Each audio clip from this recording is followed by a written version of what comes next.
ROR 2.0 for Bee Gees versus Andy Gibb, and still the same. Andy Gibb with a 2-1 victory over the Bee Gees.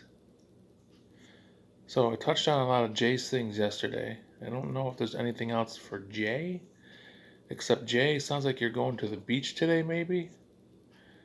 And it's weird or funny that I haven't heard you ever say that, going to the beach. I would have to imagine the beach in Florida near the ocean has to be amazing. So hopefully you'll go to the beach and enjoy some good family fun. Um, I watched Jim's review last, even though he submitted his first. It just didn't get sent, I guess. Jim, you kind of nailed it because you said too much falsetto. And I agree. Especially near the end of that, it was almost like he was just showing off. And I have to wonder, guys with a falsetto like that, is it looked upon as being corny? Anyways, he is great at it, but you were right. There was too much of it in there. You said Andy Gibbs sung more. Another good point. And yes, Andy Gibb died, I believe. It's funny. I remember, I think, being a senior in high school, watching the Channel 3.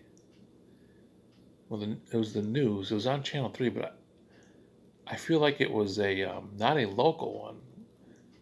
Right? I'm pretty sure back in the day, because that's where I used to get my sports updates and highlights.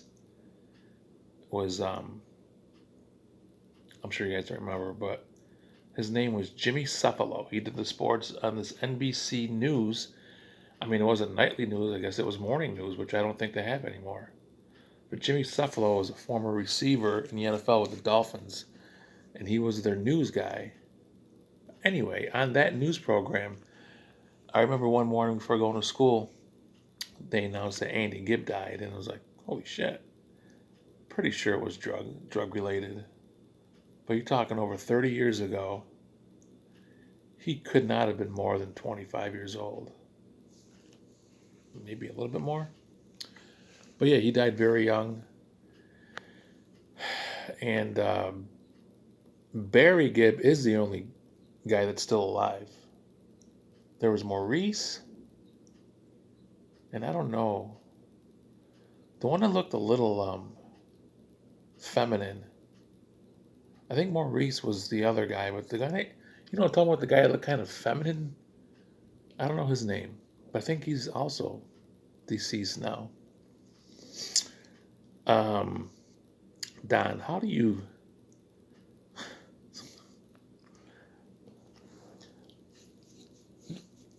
Did you? Did I misunderstand you? Did you not know that? Were you not sure that they were brothers? And you want to know if Andy Gibb was in the Bee Gees? He was not. And that goes back again to my review last night with Jay. Um, I don't know if he was the age difference was so much or what the deal was. And that's got to be explained somewhere. I'm sure there's a movie or documentary on the Gibb boys. But Don, you made me laugh because it was so accurate when you're talking about the one, the one BG that was standing next to Barry, who was probably the best looking one, with all that hair and the balls protruding through his jeans and the buttoned shirt unbuttoned. Thinking, okay, this is just how he had to resent his better looking, more talented older brother. That was pretty funny. Um, but anyway, Jim, you also mentioned you didn't know where the music was coming from, but it looked like there was like this big band playing all that music for that. That was that was sung, like that wasn't dubbed, was it? Am I just being naive there? if it was lip syncing, it was incredible. Maybe they dubbed it, but I don't think so. I think it was just pure let it go, and I think they killed. That song is good. I feel like they didn't know how to end it though. It's such a great song. Um, oh yeah, Don. Another thing you mentioned was how how pleasant and satisfying it was for Andy Gibb to be riding his bike, which I get. I would love to get a bike and just start riding a bike again. Maybe I will eventually, but um, it's so funny how you're so uh, particular with things. You called it a 10 speed, which probably was a 10 speed, but and then you called it a bicycle. I would have just said when he was riding his bike, and I think Jay said that. You called it a 10 speed, and then you called it a bicycle. So great. Um, Speaking of 10 speeds, I remember having a 10 speed and what a big thing it was, which also reminds me of something else I got to talk about with Don. But wasn't there also back in the day a very rare thing to have like a 5 speed? You guys remember that? I felt like I used to ride someone's 5 speed. Maybe it was mom's. Did somebody have a 5 speed? Anyway, um, Don, you touched on how you felt like you crossed the line to get to adulthood sometimes by doing certain things, and I vividly remember going to see Ferguson and Taylor at camp. I only remember going once. Oh, but then I went later when I was like 20 to see just Andy Taylor when he was just by himself. But I remember so clearly in 81 or 82 going to watch Ferguson and Taylor in Alex Bay at one of the restaurants. And yeah, I that was such a calming, settling feeling. Uh, it just it was so good watching these guys perform. And the thing is, they sang songs that I was familiar with.